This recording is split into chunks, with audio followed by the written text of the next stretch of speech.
জীবনে কিভাবে প্রত্যেকটা দিন হ্যাপিনেস ভাবে কাটাবে সেটা কিন্তু তোমরা নিজেরাই ডিসাইড করতে পারো।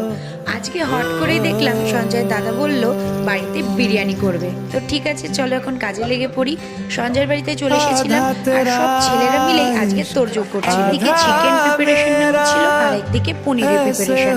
তো এই দেখো গাইস, ভালো করে চিকেনগুলোকে ধুয়ে এখন ম্যারিনেট করে নেওয়া হচ্ছে। এরপর কড়াই তেলটা গরম করে নেওয়া হলো আর এই দেখো এখানে কিন্তু বিরিয়ানির চালও বসিয়ে দিয়েছে। তো এখন এখানে প্রচুর মশলাপাতি, আমি এতগুলো নামও জানি। আজকে কিন্তু বাড়ির সব ছেলেরা মিলেই সব কাজ করেছে গাইজ, আমি কোনো কাজ করিনি আর কাকিমাও বাড়িতে ছিল না। তো সব ভাইরা মিলে সঞ্জয়, ওর দাদা, কাকু বাইরে বসেছিলেন আর কাকা কিন্তু অনেক কাজ করে দিয়েছে। তো সবাই মিলে এখানে হই হই করে আমরা পিকনিকের মতন করে সব আয়োজন করছিলাম। এখানে আমাদের চিকেন ফ্রাই রেডি আর এখানে আলাদা করে বিরিয়ানি চিকেনটাকে এখন কষানো হবে। তো এই দেখো গাইজ, এখানে আমরা চিকেনটা ভেজেছি আর ময়দা মেখে